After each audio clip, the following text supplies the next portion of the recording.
बंदी छोड़ सतगुरु रामपाल जी परमेश्वर जी की जय हो।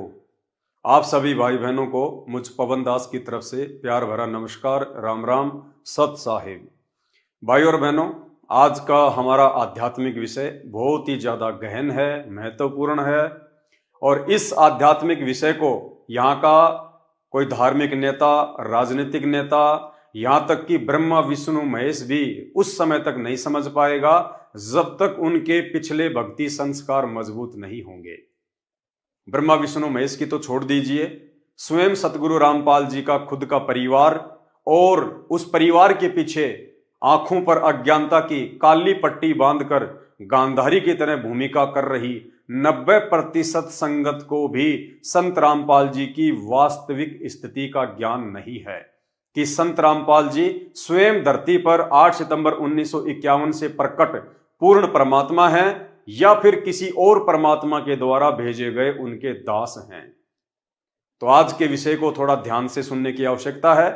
मैं स्वयं भी परमपिता परमेश्वर सतगुरु रामपाल जी भगवान से अरदास करूंगा, विनती करूंगा कि परमेश्वर आप हमें अपना आशीर्वाद प्रदान करें ताकि आपके द्वारा बख्शीश सद्बुद्धि के आधार से ये दास अपने भगत भाई बहनों को आपकी वर्तमान में वास्तविक उपस्थिति को सही तरीके से समझा सके और मेरे भाई बहन भी इस वीडियो को ध्यानपूर्वक समझ सकें, गहनता से विचार कर सकें। तो परमेश्वर का आशीर्वाद प्राप्त करेंगे, उसके लिए हम परमेश्वर की वंदना करेंगे।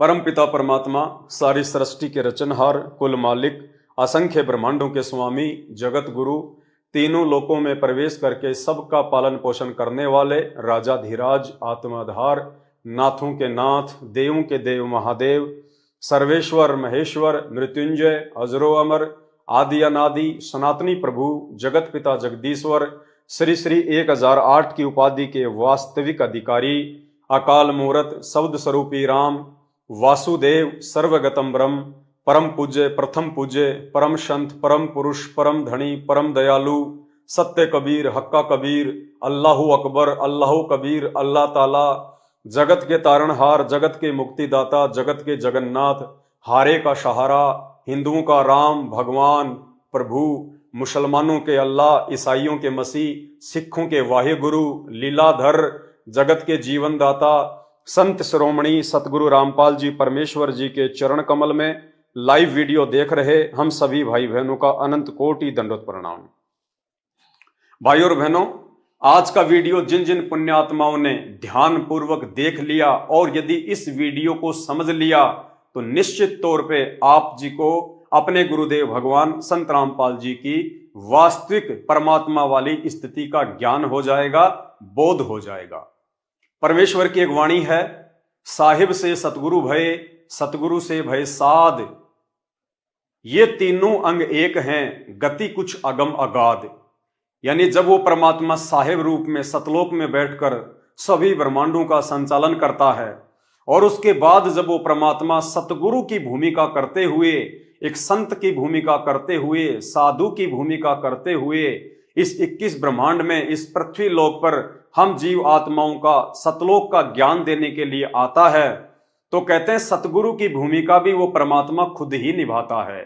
साहिब से सतगुरु भय, और उसके बाद एक साध की, एक संत की, एक भगत की भूमिका भी परमात्मा स्वयं ही निभाता है, क्योंकि परमात्मा भगत का रोल करके, भगत की भूमिका करके अपने भक्तों को ये समझाते हैं कि एक भगत का अपने गुरु जी के प्रति कैसा भाव होना चाहिए, एक भगत के अंदर क्या स्वभाव होना चाहिए, क्या उसके अंदर गुण होने चाहिए, क्या लक्षण होने चाहिए, सतगुरु के प्रति उस भगत की कैसी निष्ठा होनी चाहिए।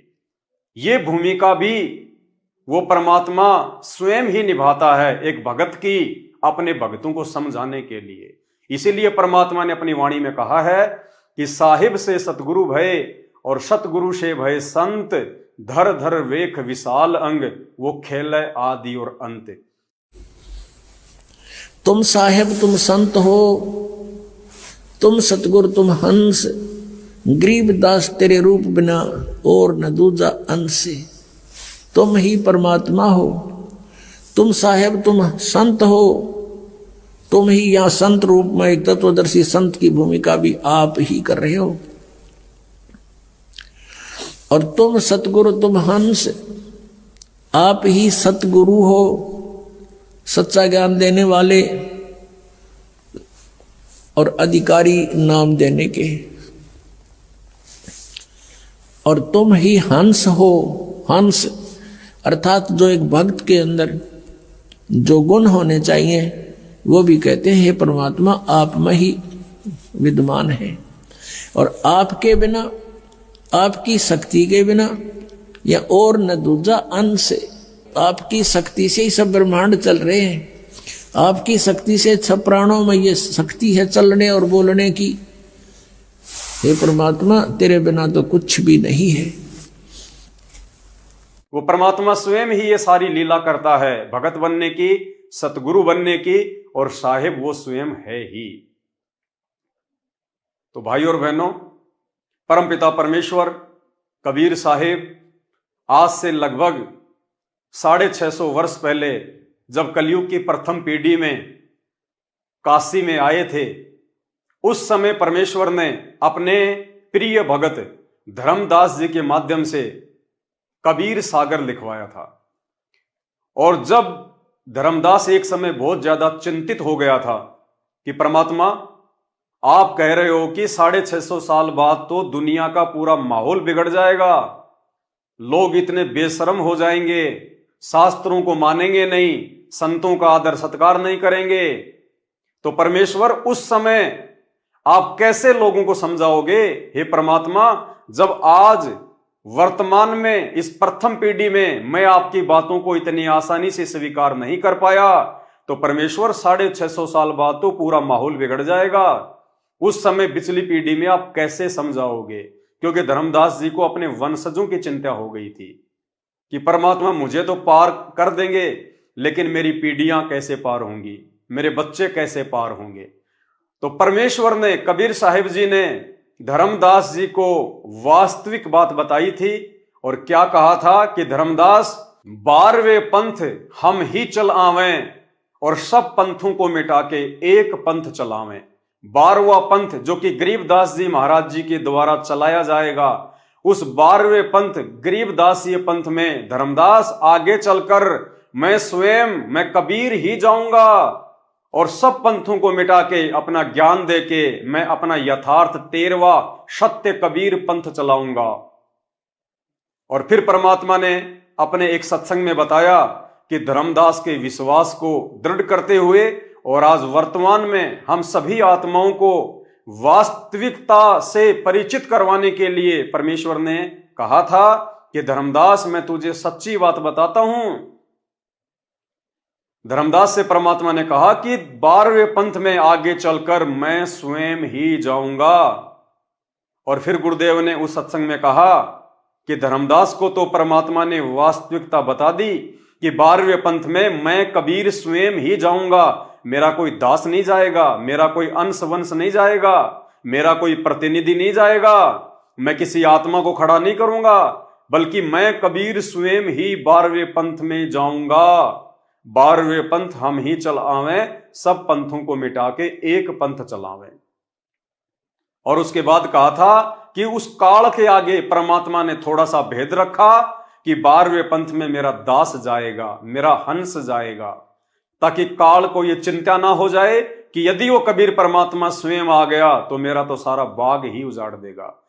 तो उस 12वें पंथ में मैं आऊंगा स्वयं और फिर सभी पंथों को खत्म करके एक पंथ बनाऊंगा और सारी सृष्टि मेरा ही नाम लेगी। तेरे 42 वंश क्या सारी सृष्टि न पार करूंगा धर्मदास, इन 42 की तो चिंता छोड़ तू। तब उसका दिल डटा था और काल के सामने परमात्मा ने थोड़ा सा भेद रखा कि मैं अपना अंश भेजूंगा। इसलिए काल के आगे परमात्मा ने थोड़ा सा भेद रखा कि मेरा हंस जाएगा, मेरा दास जाएगा, लेकिन धर्मदास जी को परमात्मा ने अपनी वास्तविक स्थिति से परिचित करवा दिया कि धर्मदास उस 12वें पंथ में मैं स्वयं ही चलकर जाऊंगा। पुण्यात्माओं, आज का हमारा वीडियो इस 12वें पंथ में परमेश्वर के आने को लेके है, इसलिए आप विशेष तौर से इस वीडियो को ध्यान से सुने और ध्यान से देखें। तो सुनिए सबसे पहले ये छोटा सा 2 मिनट का वीडियो जिसमें परमात्मा धर्मदास को कह रहे हैं कि काल के आगे तो परमात्मा ने भेद रखा कि मेरा हंस जाएगा, लेकिन असल बात उन्होंने धर्मदास जी को बता दी कि धर्मदास 12वें पंथ में मैं स्वयं ही जाऊंगा।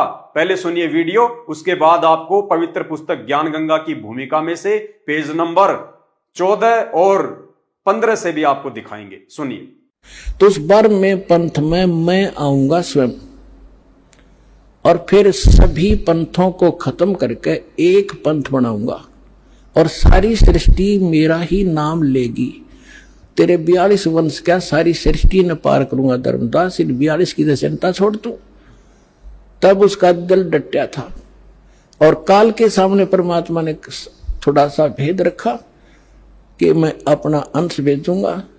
तो भाई और बहनों, आपने सुना कैसे परमात्मा ने 12वें पंथ में अपने आने के विषय में धर्मदास जी को सच्ची बात बता दी थी। और कबीर सागर में भी परमात्मा ने यही लिखवाया, अगर परमेश्वर को अपने किसी दास को भेजना होता आज वर्तमान में स्वयं ना आकर, तो परमात्मा कबीर सागर में कभी भी ये वाणी नहीं लिखवाते कि 12वें पंथ हम ही चल आवें, सब पंथों को मिटाकर एक पंथ चलावें।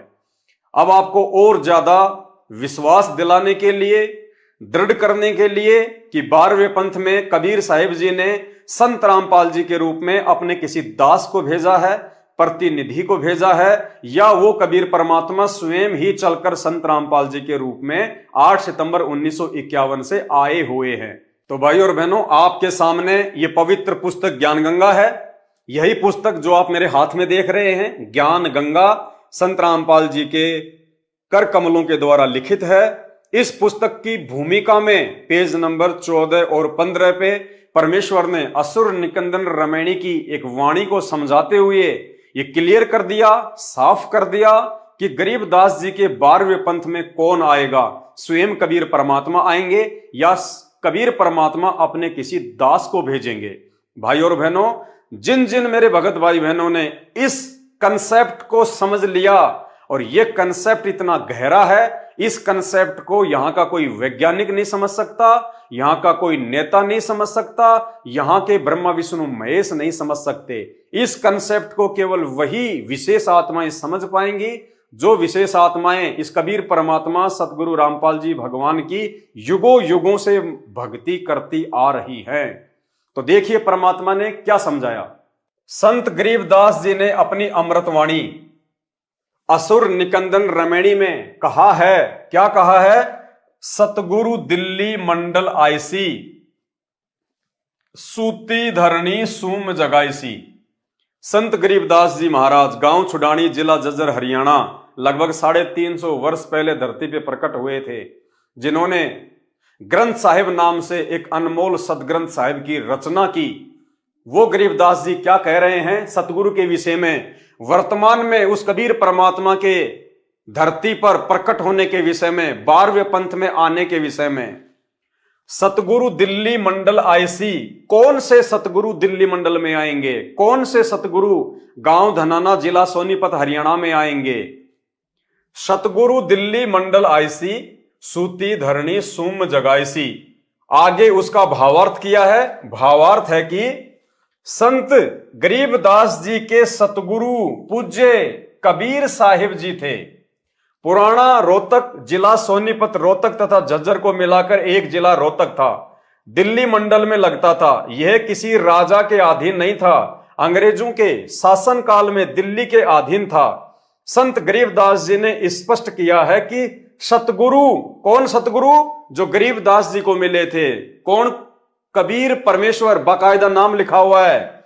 सतगुरु परमेश्वर कबीर जी दिल्ली मंडल में आएंगे, भक्तिहीन प्राणियों को जगाएंगे, सत्य भक्ति कराएंगे। अब कैसे वो परमात्मा 12वें पंथ में आएंगे देखिएगा।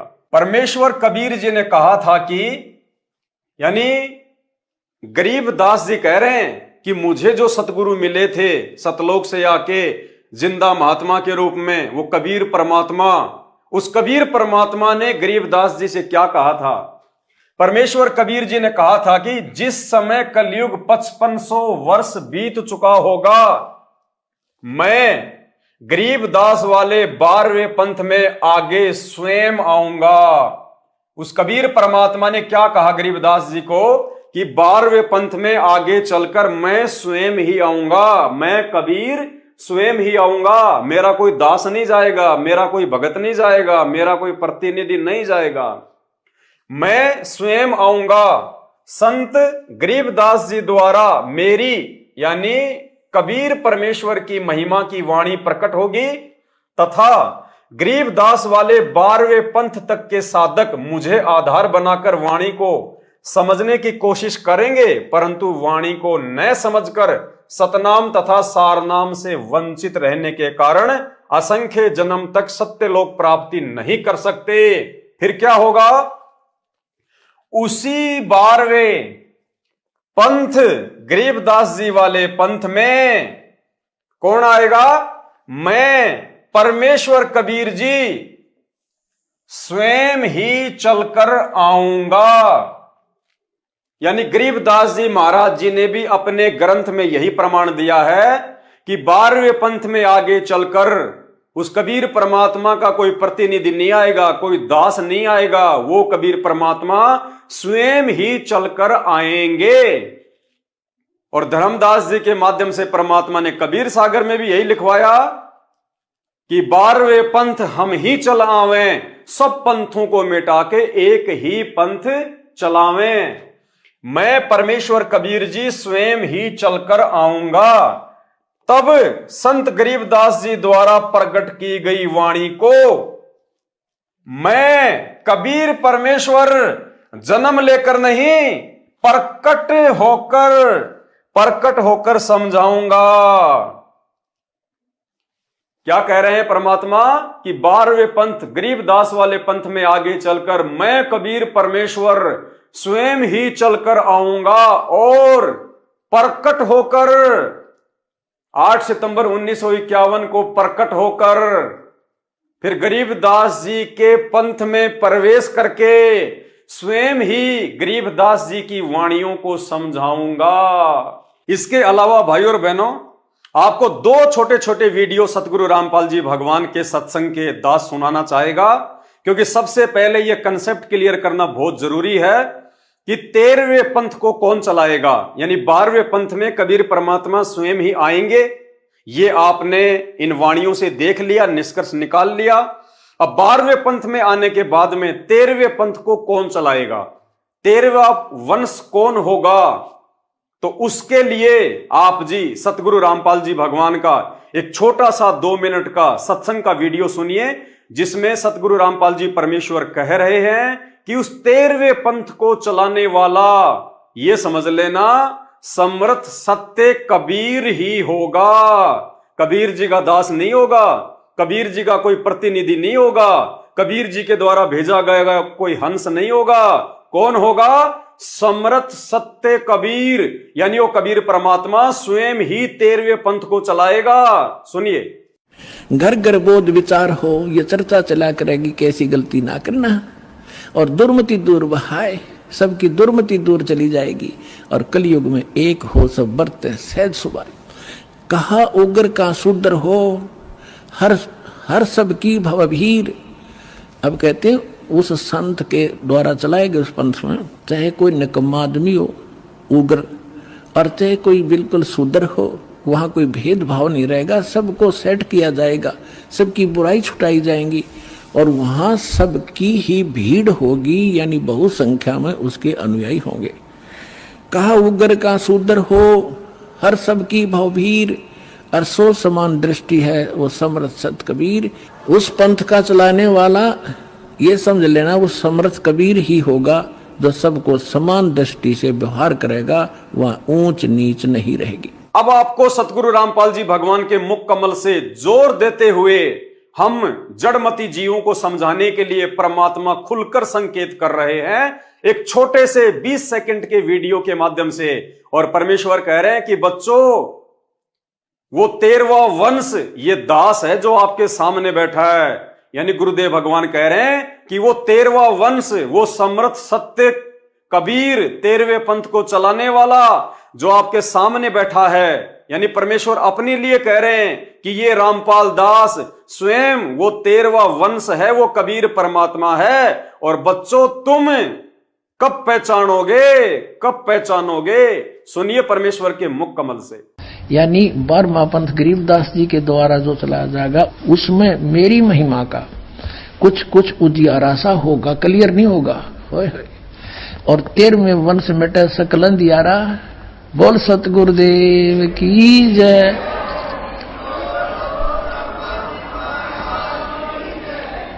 ये 13वां वंश ये दास है जो आपके सामने बैठा है। भाई बच्चों आप कद पहचानोगे। भाई और बहनों, अब आगे का जो वीडियो है, इस वीडियो को आपने विशेष तौर से सुनना और देखना है। मुख्य जो कंसेप्ट है 12वें और 13वें पंथ का, उस कबीर परमेश्वर के स्वयं आने का, यह अब आपको समझाया जाएगा। और ये यदि आपने समझ लिया तो समझो आपने परमात्मा समझ लिया, आपने संत रामपाल जी भगवान की वर्तमान में वास्तविक स्थिति को समझ लिया। तो वाणियां आपने पढ़ी कि 12वें पंथ हम ही चलावें, सब पंथों को मिटा के एक पंथ चलावें। और आदरणीय गरीबदास जी महाराज जी की वाणियां भी आपने पढ़ी कि सतगुरु दिल्ली मंडल आईसी, सूती धरनी सुम जगाईसी। यानी गरीबदास के 12वें पंथ में आगे चलकर मैं कबीर परमेश्वर स्वयं ही प्रकट होकर वाणियों को समझाऊंगा। अब हमारे बहुत सारे भगत भाई बहन जो हैं वो भ्रमित हो जाते हैं एक छोटा सा वीडियो देखकर, एक अन्य जो वाणी है उसको सुनकर। कौन सी वाणी है? कि जब आवे 5505 तब ये वचन मेरा होगा साचा, महापुरुष फरमान तब जग तारण को आए, 5 सहस और 500 जब कलयुग बीत जाए। कि उस कबीर परमात्मा ने तो अपनी वाणी के अनुसार सन 1997 में धरती पे आना था। और संत रामपाल जी ने तो हमें अपनी पुस्तकों से दिखाया कि मुझ रामपाल दास को वो कबीर परमात्मा मार्च 1997 में आके मिले दिन के 10 बजे। तो भाई संत रामपाल जी परमात्मा नहीं हो सकते। ये संत रामपाल जी के खुद के परिवार और उस परिवार के पीछे अंधी होके चल रही 90% संगत के विचार हैं कि संत रामपाल जी परमात्मा नहीं हो सकते। संत रामपाल जी ने तो 8 सितंबर 1951 को इंद्रो माई की कोख से जन्म लिया है। और कबीर भगवान तो संत रामपाल जी को 1997 में आके मिले थे। और 1997 में संत रामपाल जी की आत्मा को सतलोक भेज दिया।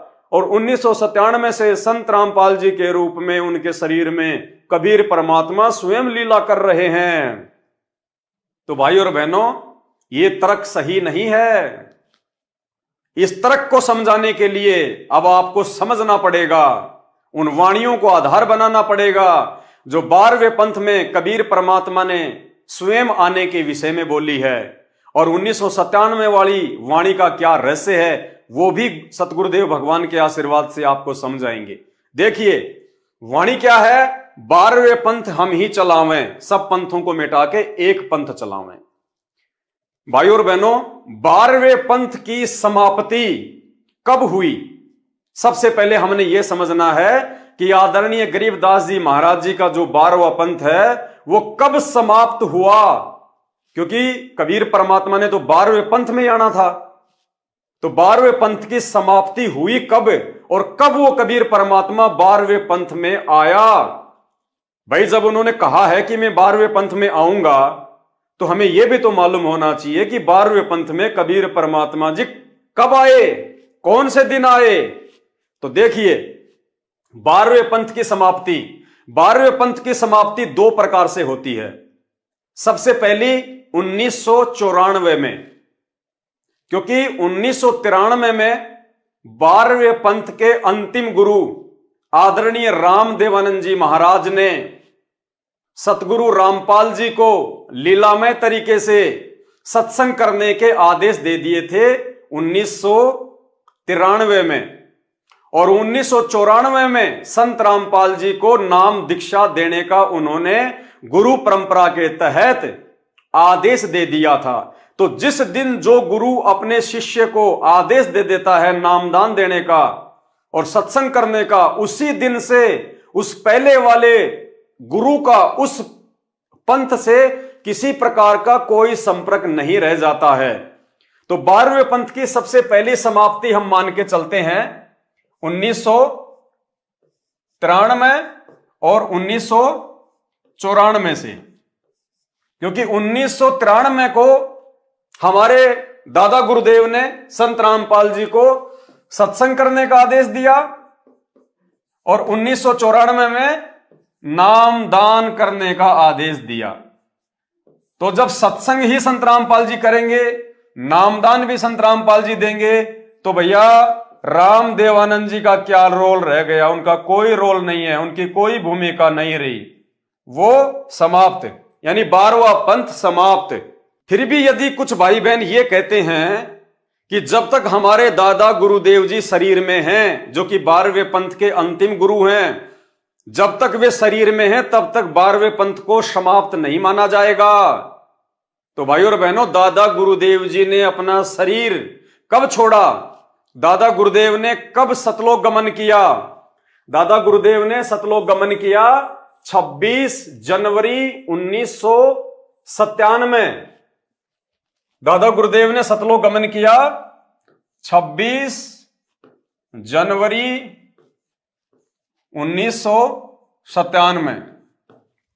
इस दिन हमारे दादा गुरुदेव आदरणीय राम देवानंद जी अपना शरीर छोड़ चुके थे।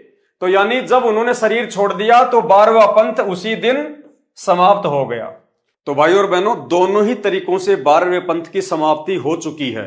कौन से दोनों तरीके? एक बार फिर से वो डेट ध्यान में रखिए, ये डेट ध्यान में रखना बहुत ज्यादा महत्वपूर्ण है। प्रथम 12वें पंथ की समाप्ति 1994, जिस दिन संत रामपाल जी को सत्संग और नामदान करने का आदेश प्राप्त हो गया था। यानी स्वामी राम देवानंद जी ने, जो कि हमारे दादा गुरुदेव थे, उन्होंने सारा कार्यभार, सारी जिम्मेदारी संत रामपाल जी को सौंप दी और खुद रिटायरमेंट हो गए संत पदवी से। उसके बाद में सारी जिम्मेदारी संत रामपाल जी की।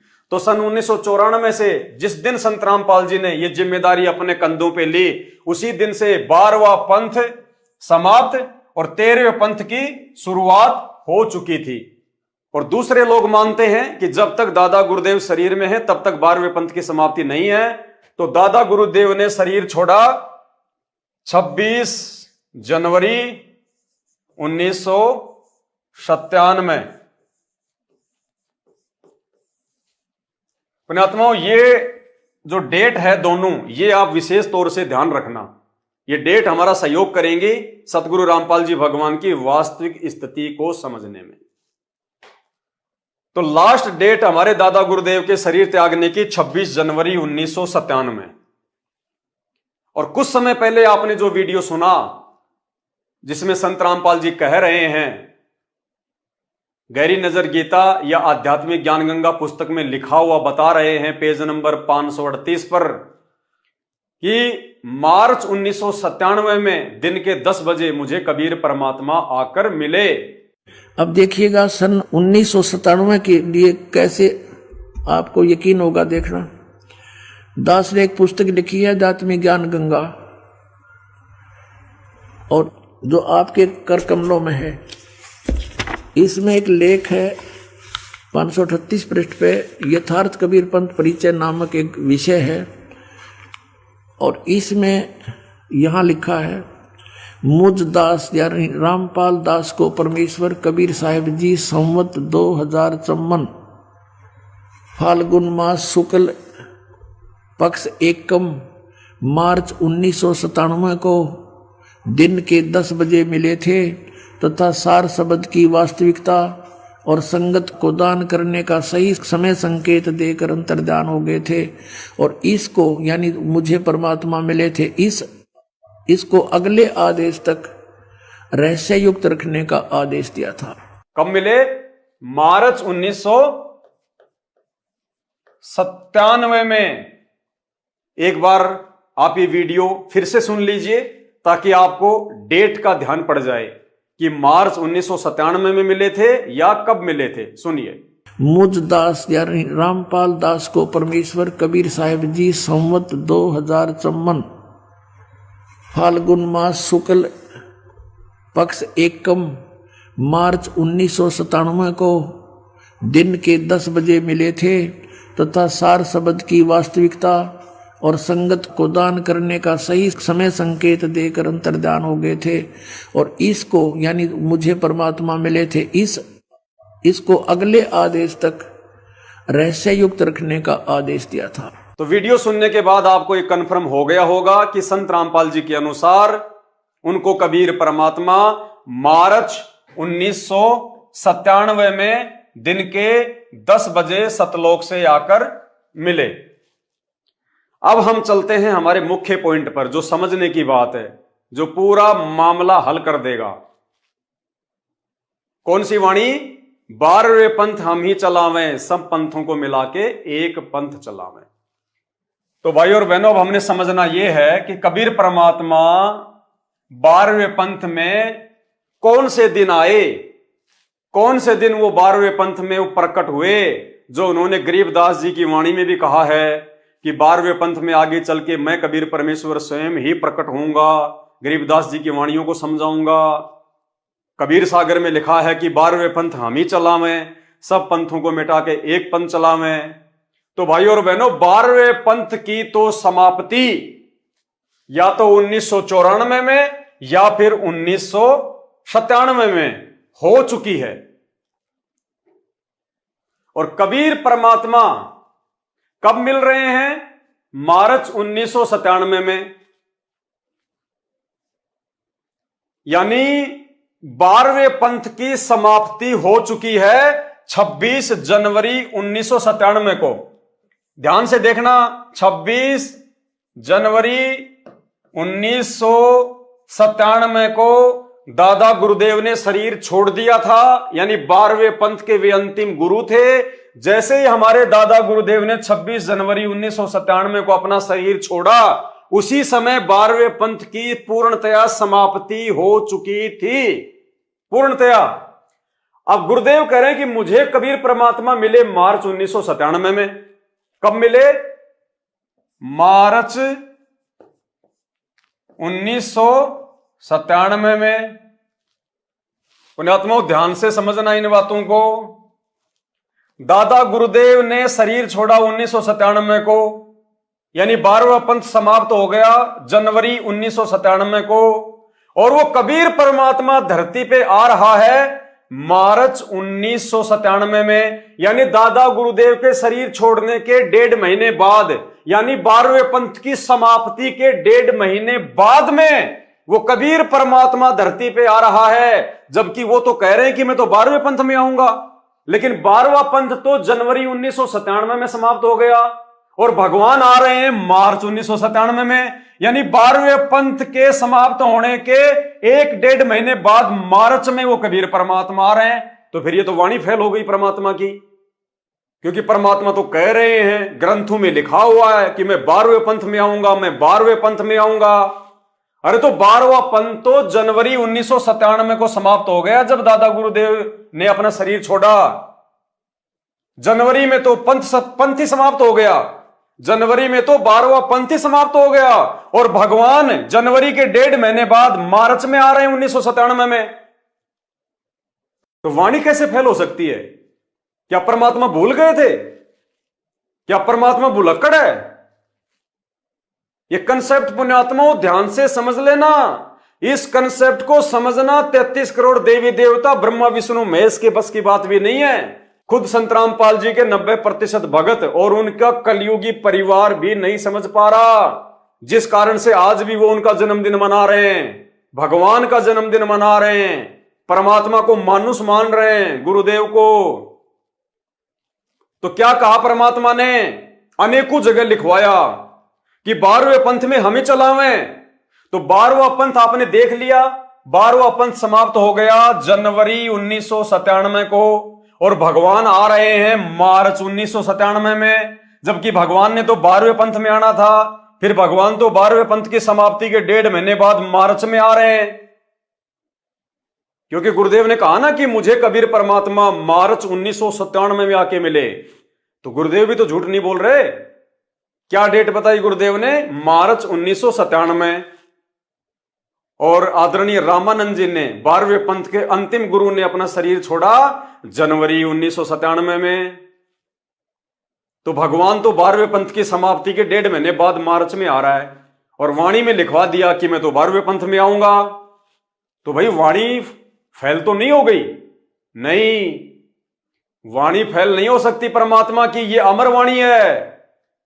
फैल हो गए वो लोग जो इन वाणियों को समझ नहीं पाए। अब देखिए कैसे वो कबीर परमात्मा 12वें पंथ में ही आया था, लेकिन नादान उसे समझ नहीं पाए और समझ नहीं पा रहे। कैसे? ध्यान से समझिए पुण्यात्माओं। परमेश्वर कहते हैं 12वें पंथ हम ही चलावे, सब पंथों को मिटा के एक पंथ चलावे।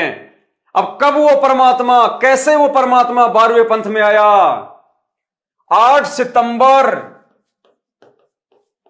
1951 को गांव धनाना, जिला सोनीपत, हरियाणा की पावन धरती पे संत रामपाल जी के रूप में पहले तो परमात्मा जी जो है वो प्रकट हुए। 8 सितंबर 1951 को परमात्मा प्रकट हुए और उसके बाद वही कबीर परमात्मा जो संत रामपाल जी के रूप में 8 सितंबर को प्रकट हुए, फिर अपनी वाणी के अनुसार कि 12वें पंथ में हम ही चलावें, मैं कबीर परमेश्वर 12वें पंथ में स्वयं ही प्रकट होऊंगा। कैसे प्रकट हुए? यही संत रामपाल जी, यही कबीर परमात्मा लीला करते हुए 38 साल की उम्र में 17 फरवरी 1988 को 12वें पंथ में आदरणीय राम देवानंद जी को अपना मुंह बोला गुरु बना के इन्होंने 12वें पंथ में प्रवेश किया।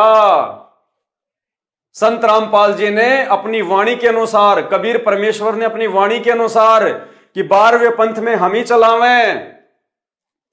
तो यदि हम कबीर भगवान डाडी मूछ वाले को मानते हैं तो डाडी मूछ वाला तो भैया मार्च 1997 में आया था और 12वां पंथ समाप्त हो गया जनवरी 1997 में। वो डाडी मूछ वाले भगवान तो जिनके विषय में संत रामपाल जी कह रहे हैं कि मुझे कबीर परमात्मा आके मिले, तो वो परमात्मा तो 12वें पंथ की समाप्ति के 1.5 महीने बाद मार्च के महीने में आ रहे हैं। तो फिर कौन सा परमात्मा था जो 12वें पंथ में आया अपनी वाणी के अनुसार? क्योंकि वाणी तो फैल नहीं हो सकती। तो ये सतगुरु रामपाल जी भगवान 8 सितंबर 1951 को प्रकट होके और फिर 17 फरवरी 1988 को इन्होंने आदरणीय राम देवानंद जी को अपना मुंह बोला गुरु बनाया और 12वें पंथ में उनसे लीलामय तरीके से नाम दीक्षा लेके प्रकट हुए। जैसे 650 साल पहले यही कबीर परमात्मा इन्होंने पंडित रामानंद जी को अपना मुंह बोला गुरु बनाया, गुरु शिष्य परंपरा का निर्वाह करने के लिए, भगत बनकर, शिष्य बनकर एक अच्छे भगत की भूमिका निभाने के लिए। ये सारा का सारा कंसेप्ट है पुण्यात्माओं, ये सारा का सारा खेल है इस कबीर परमात्मा को समझने का। तो 12वें पंथ में जो आया है वही तो कबीर परमात्मा होगा। तो वो परमात्मा जिसके विषय में संत रामपाल जी बता रहे हैं वो तो 12वें पंथ की समाप्ति के 2 महीने बाद मार्च के महीने में आ रहा है। उसके मार्च के महीने में आने से 1.5 महीने पहले तो 12वां पंथ ही समाप्त हो चुका था, तो वो तो आया नहीं 12वें पंथ में। लेकिन वो परमात्मा कैसे संत रामपाल जी के रूप में 8 सितंबर 1951 को धरती पे प्रकट होके फिर 17 फरवरी 1988 को 12वें पंथ में प्रवेश कर गए और 12वें पंथ में प्रवेश करके 1994 से 1993 से उन्हीं गरीबदास जी महाराज जी की वाणियों को समझा रहे हैं।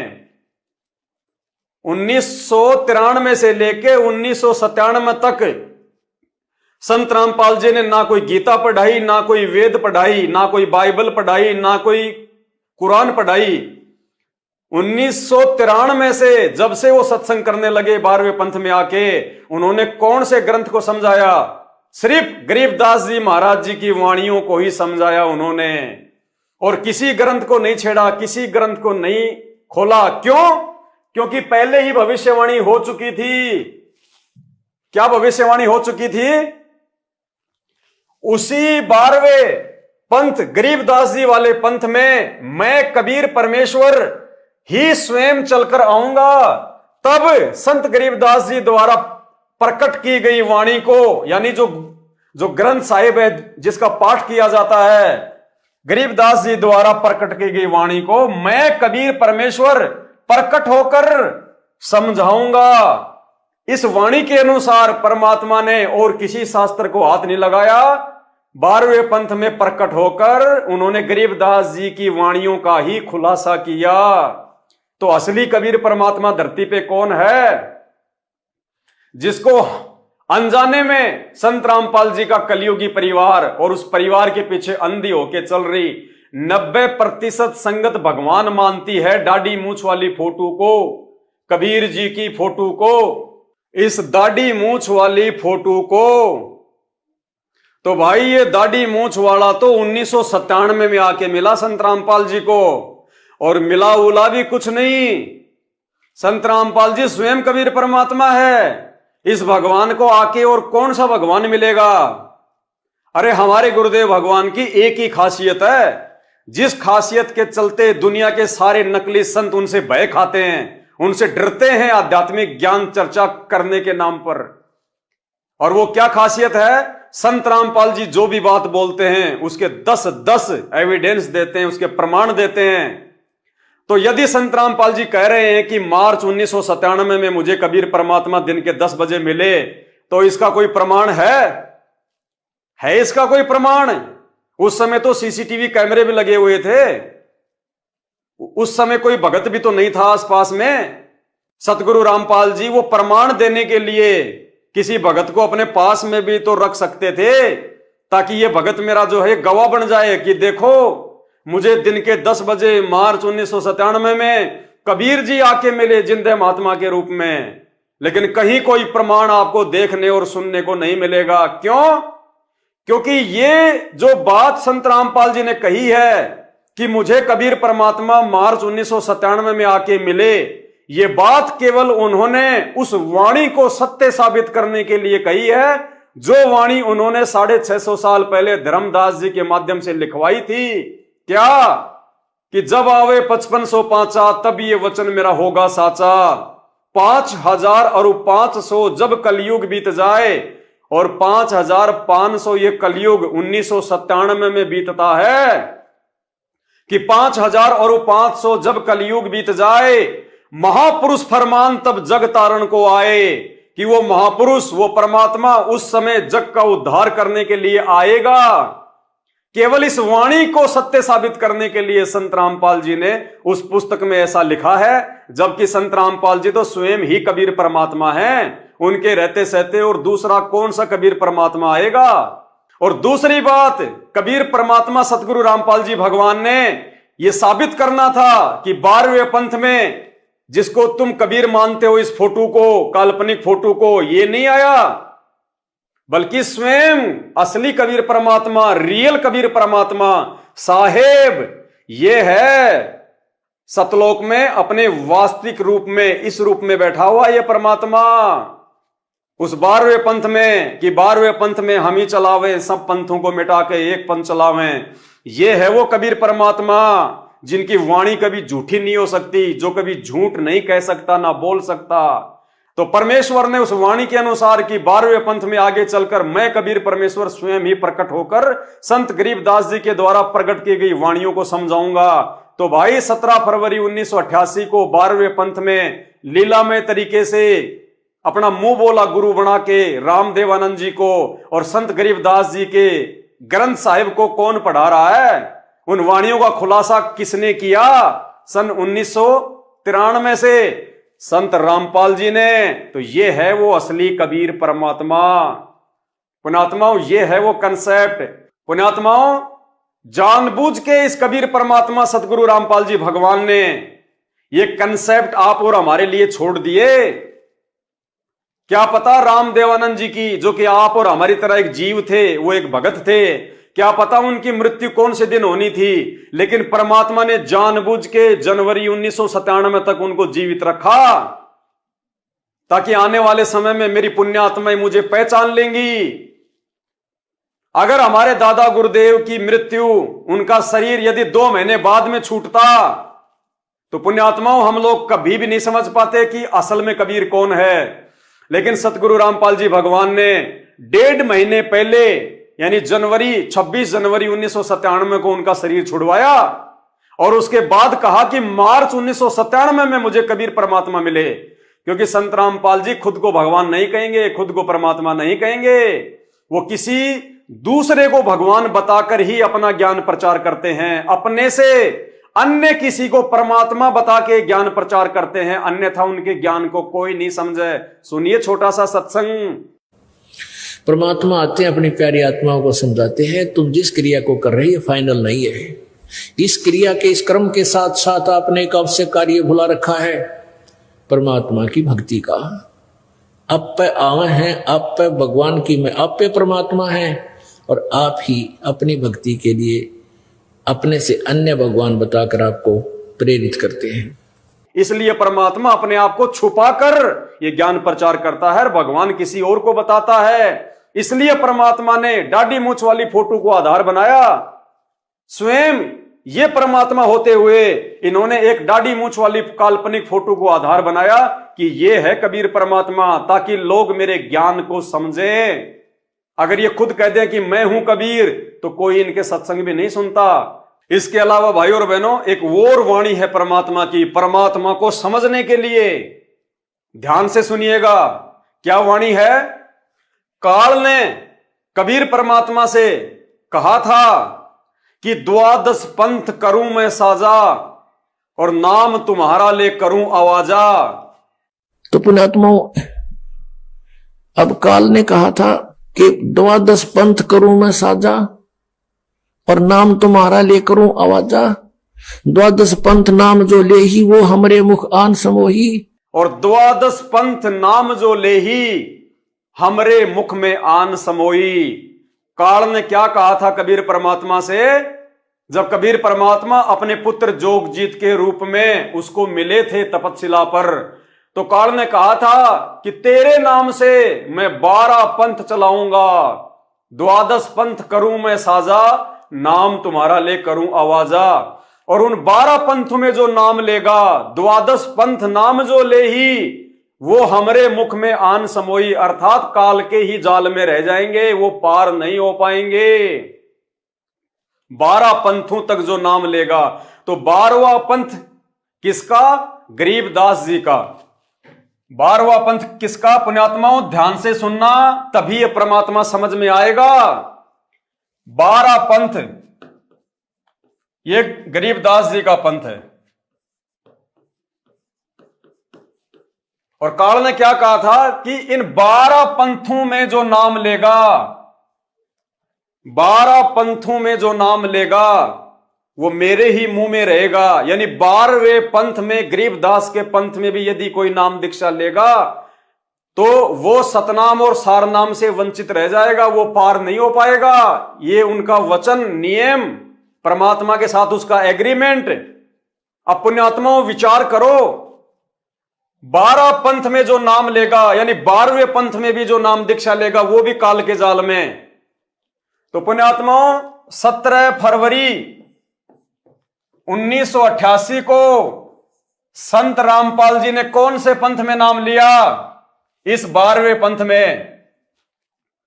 क्योंकि हमारे पूज्य गुरुदेव जी ने 17 फरवरी 1988 को गुरु शिष्य परंपरा का निर्वाह करते हुए लीलामय रूप से आदरणीय राम देवानंद जी से नाम दीक्षा ली। कब? 17 फरवरी 1988 को 12वें पंथ के संचालक से, 12वें पंथ के अंतिम गुरु से, आदरणीय राम देवानंद जी से। तो संत रामपाल जी कौन से पंथ से नाम दीक्षित हैं? 12वें पंथ से।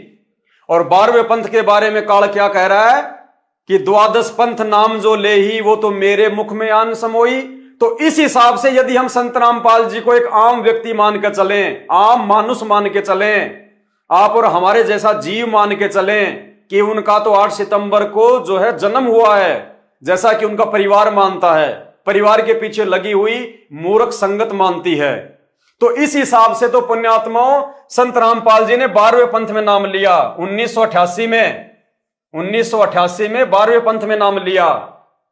तो इस हिसाब से तो संत रामपाल जी भी काल के मुंह में है, क्योंकि जो व्यक्ति 12वें पंथ में नाम लेगा वो तो काल के मुंह में रहेगा। तो संत रामपाल जी ने भी 17 फरवरी 1988 को 12वें पंथ में नाम लिया, तो क्या संत रामपाल जी भी काल के मुंह में? क्योंकि वाणी तो फैल नहीं हो सकती। पुण्यात्माओं, यदि कोई प्राणी, यदि कोई व्यक्ति, यदि कोई मानुष, आप और हमारी तरह 2 कोटि का जीव, उनके विषय में कहा गया है कि 12वें पंथ में नाम जो ले ही हमरे मुख में आन समोई। लेकिन ये तो स्वयं परमात्मा है, भगवान है, इसलिए इनके ऊपर ये वाणी लागू नहीं होती। तो ये भी एक पॉइंट है समझने का कि संत रामपाल जी कोई मानुष नहीं है और 8 सितंबर 1951 से ही धरती पे प्रकट हैं।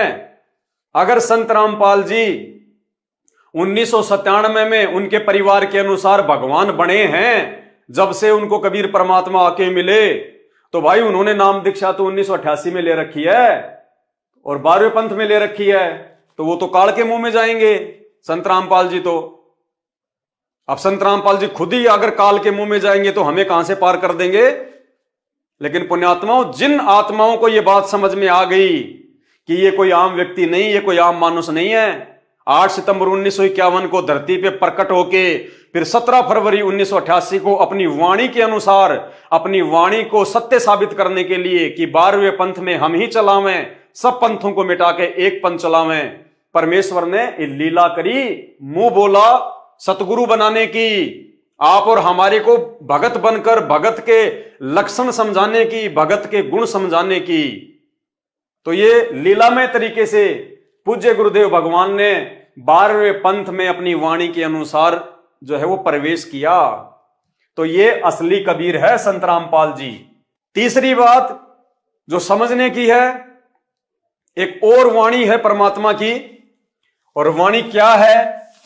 वाणी है, गुरु बिन वेद पढ़े जो प्राणी और समझे न सार रहे अज्ञानी। क्या है वाणी? गुरु बिन वेद पढ़े जो प्राणी। ये प्राणी शब्द याद रखना पुण्यात्माओं, में लाल पेन से इसीलिए लिख रहा हूं ये। गुरु बिन वेद पढ़े जो प्राणी समझे ना सार, समझे ना सार, और क्या रहे? रहे अज्ञानी। क्या कह रही है वाणी? गुरु बिन वेद पढ़े जो प्राणी समझे ना सार रहे अज्ञानी। यानी जो व्यक्ति अपने गुरु से वेद और शास्त्रों को नहीं पढ़ेगा, वो व्यक्ति जिंदगी में कभी भी उनके सार को नहीं समझ पाएगा, और वो क्या रहेगा? अज्ञानी रहेगा, मूर्ख रहेगा। तो भाई और बहनों, आज हम सबको पता है संत रामपाल जी पूरी दुनिया को वेद पढ़ा रहे हैं, पूरी दुनिया को गीता जी पढ़ा रहे हैं, हर धर्म ग्रंथ का हर शास्त्र वो पढ़ा रहे हैं। लेकिन ये क्या, संत रामपाल जी ने 1988 में जिस आदरणीय राम देवानंद जी से नाम दीक्षा प्राप्त की, जिनको अपना मुंह बोला गुरु बनाया, भाई वो तो अनपढ़ थे, अनपढ़ अंगूठा टेक थे। उन्होंने ना कभी हिंदी पढ़ी, ना कभी अंग्रेजी पढ़ी, ना कभी फारसी पढ़ी, ना कभी वो स्कूल गए, ना ही राम देवानंद जी ने कभी गीता पढ़ी, ना वेद पढ़े, ना बाइबल पढ़ी। कोई भी जो है वो ग्रंथ उन्होंने नहीं पढ़ा, क्योंकि वो अनपढ़ थे, उनको अक्षर ज्ञान नहीं था। और वाणी क्या कह रही है? गुरु बिन वेद पढ़े जो प्राणी समझे न सार रहे अज्ञानी। तो संत रामपाल जी ने कौन से दिन अपने अनपढ़ गुरु से वेद पढ़े, गीता पढ़े? राम देवानंद जी तो अनपढ़ थे, उन्होंने तो कभी अपने भक्तों को या संत रामपाल जी को ना तो गीता पढ़ाई, ना वेद पढ़ाई, ना बाइबल पढ़ाई, ना गरीबदास जी का जो है वो ग्रंथ पढ़ाया। तो भाई वाणी के अनुसार तो ऐसा व्यक्ति बिल्कुल अज्ञानी माना जाएगा। फिर संत रामपाल जी को यह ज्ञान कहां से हो गया? संत रामपाल जी ने तो अपने अनपढ़ गुरु से कभी वेद पढ़े ही नहीं, गीता कभी पढ़ी नहीं। फिर संत रामपाल जी को कैसे ज्ञान हो गया? आज पूरे विश्व को पढ़ा रहे हैं वो, बड़े बड़े संस्कृत के प्रकांड ज्ञाता, जिन्होंने वेद लिखे, गीता जी लिखी, 18 पुराण लिखे। जो गलतियां उन्होंने लिखने में कर दी वो भी संत रामपाल जी ठीक कर रहे हैं, जबकि संत रामपाल जी के गुरु तो अनपढ़ है। लेकिन वाणी क्या कह रही है पुण्यात्माओं? वाणी पे ध्यान दीजिए, जो लाल पेन से मैंने लिखा है, गुरु बिन वेद पढ़े जो प्राणी। प्राणी यानी आप और हमारे जैसा जीव, 2 कोटि का जीव, मां के गर्भ से जन्म लेने वाला जीव, प्राणी।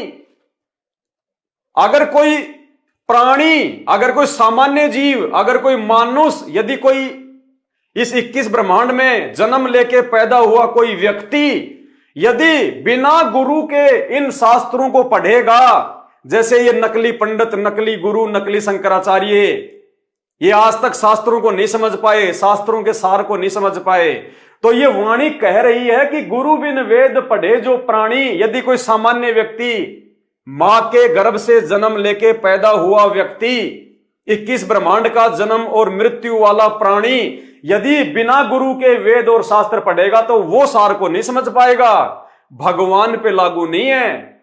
वाणी ये नहीं कह रही कि वो परमात्मा, वो कबीर साहिब, संत रामपाल जी का रूप बना के एक आम व्यक्ति की लीला करते हुए यदि किसी अनपढ़ व्यक्ति के शिष्य कहलाएंगे तो वो वेद शास्त्र नहीं समझ पाएंगे। नहीं, परमात्मा पे लागू नहीं है। परमात्मा को आवश्यकता नहीं है किसी गुरु से वेद पढ़ने की। हम संत रामपाल जी को जगत गुरु कहते हैं। जगत गुरु वो होता है जो पूरे जगत को ज्ञान दे।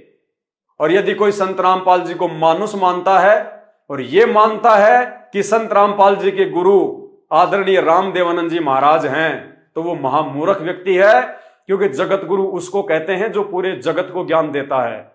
अरे संत रामपाल जी फिर जगत गुरु कहां से हो गए? यदि आप लोगों के अनुसार उन्होंने किसी और से ज्ञान लेके फिर आगे ज्ञान देना शुरू किया, तो ऐसा व्यक्ति जगत गुरु नहीं हो सकता जो किसी और से ज्ञान लेके फिर ज्ञान का प्रचार करे। जगत गुरु उसको कहते हैं जो पूरे विश्व को ज्ञान दे, जिसके समान ज्ञान किसी को ना हो, जिसके समान ज्ञानी और कोई ना हो। हम सुबह सुबह नित्य नियम में अपने गुरुदेव भगवान की महिमा करते हुए अथ ब्रह्मवेदी में क्या पढ़ते हैं? ज्ञान सागर अति उजागर निर्विकार निरंजनम महाज्ञानी महाध्यानी सत्सुकृत दुग्भंजनम। यानी हमारे गुरुदेव के समान कोई महाध्यानी नहीं, कोई ब्रह्म ज्ञानी नहीं और कोई महाज्ञानी नहीं। तो भाइयों और बहनों, वाणी के अनुसार यदि कोई प्राणी, यदि कोई मनुष्य, कोई आम व्यक्ति यदि बिना गुरु के या फिर किसी अनपढ़ गुरु के यदि वेद पढ़ेगा, गीता पढ़ेगा, तो वो सार को नहीं समझ पाएगा। और जब भूमिका एक व्यक्ति की खुद परमात्मा ही कर रहा है, भगत बनने की भूमिका खुद परमात्मा ही कर रहा है, तो उसका गुरु चाहे पढ़ा लिखा हो चाहे अनपढ़ हो, फिर कोई फर्क नहीं पड़ता, क्योंकि परमात्मा तो सर्वज्ञ होता है। उसको किसी गुरु से वेद पढ़ने की जरूरत नहीं, वो तो गुरुओं को वेद पढ़ाता है, पूरी दुनिया को वेद पढ़ाता है। तो इस वाणी के अनुसार भाई और बहनों, जो व्यक्ति संत रामपाल जी को आम व्यक्ति मानते हैं वो तो फेल हो जाएंगे, चक्कर में पड़ जाएंगे।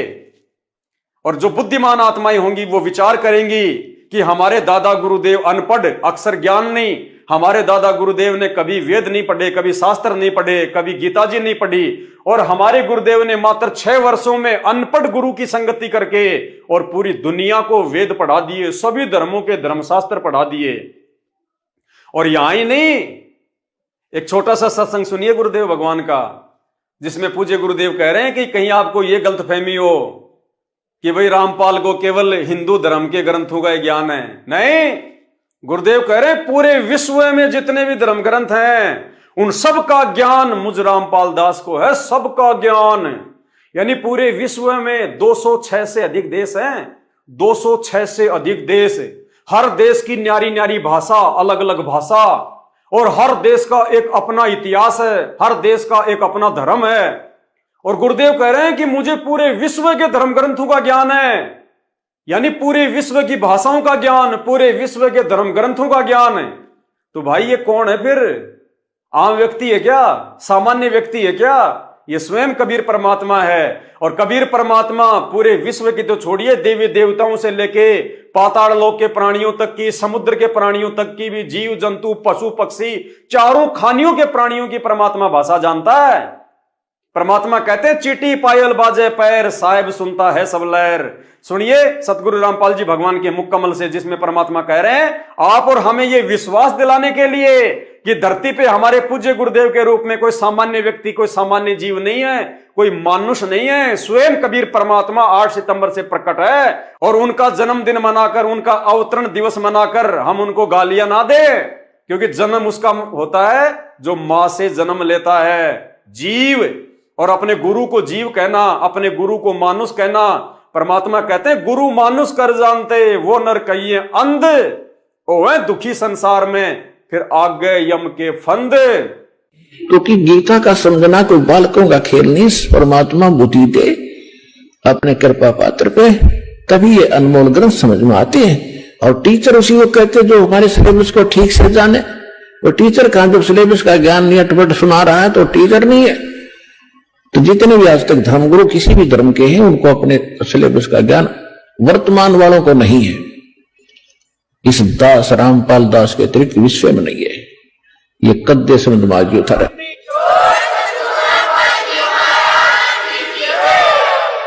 और दास को पूरे विश्व के जितने ग्रंथ है सबका जानकारी है, एक की नहीं। क्योंकि हमारा जन्म तो हिंदू धर्म में हुआ, केवल हिंदू धर्म के शब्द ग्रंथ नहीं, पूरे विश्व के जितने भी धर्म ग्रंथ हैं सबकी जानकारी दास को दी है कबीर भगवान ने, उस परमात्मा ने।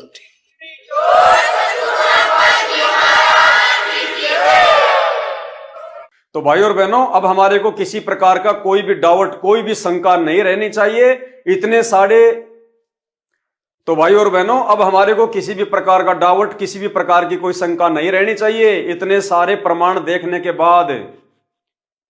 और जब हमें यह कन्फर्म हो जाएगा कि धरती पर 8 सितंबर 1951 से पूर्ण परमात्मा के रूप में सतगुरु रामपाल जी भगवान स्वयं प्रकट हैं, पुण्यात्माओं, यही हमारा विश्वास, यही हमारी दृढ़ता हमें सतलोक का रास्ता दिखाएगी।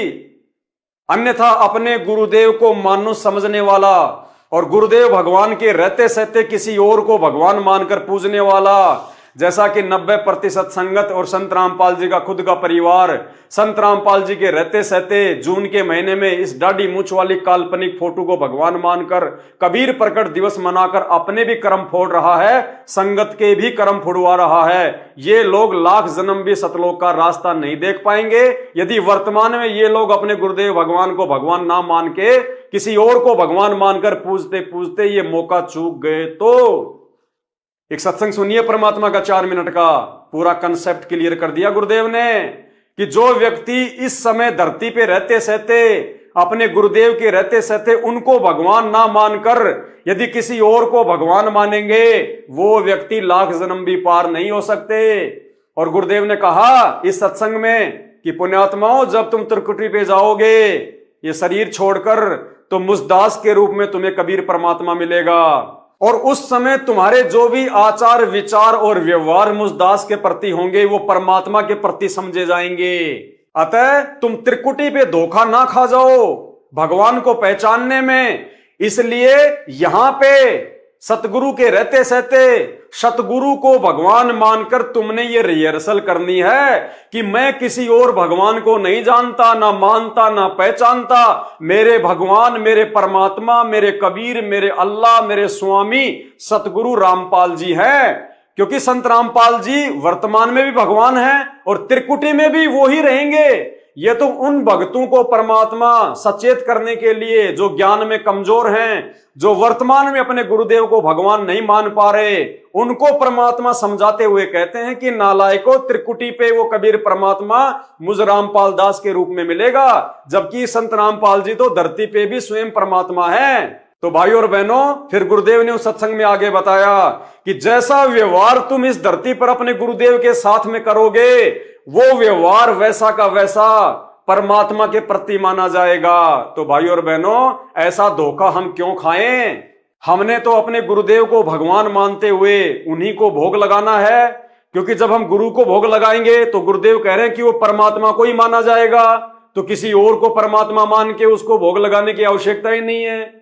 जब हम अपने गुरुदेव के साथ जैसा व्यवहार करेंगे वो भगवान के साथ में माना जाएगा। तो हम सत्सेवक जो अपने गुरुदेव का 8 सितंबर को प्रकट दिवस मनाने जा रहे हैं, तो भाई वो तो भगवान का ही प्रकट दिवस हो गया ना, क्योंकि परमात्मा कहते हैं जो तुम अपने गुरु के साथ करोगे समझो तुम भगवान के साथ कर रहे हो। तो हम अपने गुरु का प्रकट दिवस मनाएंगे तो भगवान का माना जाएगा। हम अपने गुरु को भोग लगाएंगे तो भगवान को भोग माना जाएगा। तो गलतियां कौन कर रहा है, सतसेवक या सतगुरु रामपाल जी भगवान का काल प्रेरित परिवार और उस परिवार के पीछे लगी हुई 90% अंध संगत। तो सुनिए, एक परमात्मा का सत्संग समझदार की आंखें खोल देगा। जब आप त्रिकुटी पर पहुंचोगे वहां परमात्मा मिलेंगे इस दास के रूप में। अब जैसे आप यहां गुरुजी के प्रति जैसा व्यवहार, जैसा विचार और जैसी श्रद्धा आपकी है, ये आपकी यहां रिहर्सल कराई जाती है कि गुरु मानुष कर जानते ते नर कहिए अंध, ओवे दुखी संसार में आग काल के फंदे। गुरु को मानुष नहीं जाने, गुरु गोविंद कर जानियो, रहियो शब्द समाए, मिले जब दंडवतम बंदगी, नहीं पल पल ध्यान लगावे। गुरु गोविंद दोनों खड़े काके लागू पाए, बलिहारी गुरु अपना जिन गोविंद दियो मिलाए। आप परमात्मा ने यह सिद्ध करना हमारे को एक ट्रेनिंग दे रहे हैं कि जैसा व्यवहार आप इस दास के प्रति कर रहे हो ऐसा ही भगवान के प्रति माना जाएगा। और जैसा आप दिन में रिहर्सल कर रहे हो, रात में सौपन भी वैसे ही आएंगे। तो संसार छोड़कर जब जाओगे आपको सौपन सा बनेगा। तो जैसा आपकी आस्था यहां वहां तो सामने स्पष्ट नजर आओगी, तो वहां आपकी परीक्षा होगी। अब जैसे वहां गुरुजी के साथ भगवान खड़ा हो, आपने परमात्मा को देखा नहीं, केवल चित्र चित्र देखे हैं उनके, तो वहां जाकर आप किसको प्रणाम करोगे? गुरु गोविंद दोनों खड़े किसके लागू पाए, बलिहारी गुरु अपना जिन गोविंद दियो लाए। यानी हमने इतना दृढ़ होना है इस मार्ग पर सफल होने के लिए। वो जो दास के रूप में होगा वो भगवान ही होगा वहां पर। अब परमात्मा ये भी देखते हैं कि जैसे 120 वर्ष भगवान रह कर चले गए यहाँ पर, और इस दास के स्थान पर अगर वो आज होते तो आप तो पहचान तो सकते ही नहीं, क्योंकि जब भी ना पहचाना, क्योंकि जो लाहे का काम करें, एक लंगोटी ही बांध, धोती ही बांध के फटे पुराने कपड़ा में घूमे फिरे, सारा काम करें, तो हमने सोचे जन साधारण आम आदमी है। तो इसलिए परमात्मा वो एक विधान बताएंगे और इसलिए दास को भेजा के भगवान को पहचानवा दे, आपको पहचान करा दे। और कैसे मिलेगा ये नियम बताओ। तो जैसे उस समय भगवान होते इस दास के स्थान पर आप जैसा व्यवहार करते, तो भगवान ये सब आपके अकाउंट जमा होता रहता आपका कि इसका कैसा व्यवहार है, कैसा विचार है। तो अब दास ये देख रहा है, दास के प्रति जैसा आपकी भावना, जैसे आपके विचार, आपकी श्रद्धा है, तो आपकी वहां बुक में लिखे जा रहे। परमात्मा वाले स्थान के पास आपकी एक अलग से बेड है, आपकी बही है, आपका अकाउंट खुला हुआ है, एक फैक्स वहां जाता है। तो उस समय फिर आपका जैसा स्वभाव आप वहां प्रयोग करोगे त्रिकुटी पे, जैसा आप यहां कर रहे हो एज होगा। फिर वहां से अगर गलती कर दी तो आपको फिर भी वापस पटक दिया जाएगा, वहां से भी आपको फेल होकर वापस निराशा हाथ लगेगी। यहां अलग बात है कि किया हुआ कर्म यहाँ ऊपर के ब्रह्मांडों में आप देवता बने रहोगे हजारों लाखों युगों तक, और फिर वहां आपकी पूरी पूंजी भक्ति नाश करा कर ये वापस पटक देगा धरती पे। तो इससे बचने के लिए जो पहले हम मार खा गए, हमने धोखे खाए, उससे बचने के लिए अब ये फावल पॉइंट बताए जाते हैं। इसमें दृढ़ रहना बच्चों, बार बार यही आपको बताया जाता है। तो भाई और बहनों, उम्मीद करता हूं 8 सितंबर का दिन बहुत नजदीक आ रहा है। पिछले कई वर्षों की तरह काल प्रेरित सतलोक आश्रम मैनेजमेंट हरियाणा के चक्कर में पड़कर आप अपने धर्म और अपने कर्म को मत बिगाड़िए। धरती पे परमात्मा अपने गुरुदेव भगवान के रूप में स्वयं प्रकट है। ये मौका बार बार नहीं मिलेगा। ये असंख्य जन्मों के बाद में बिल्ली के भाग का छिक्का टूटा है। अब की बार अपने गुरुदेव भगवान को पहचानने में देरी ना करो, वरना असंख्य जन्मों तक भटकना पड़ेगा, रोना पड़ेगा, पछताना पड़ेगा। बंदी छोड़ सतगुरु रामपाल जी भगवान की जय हो।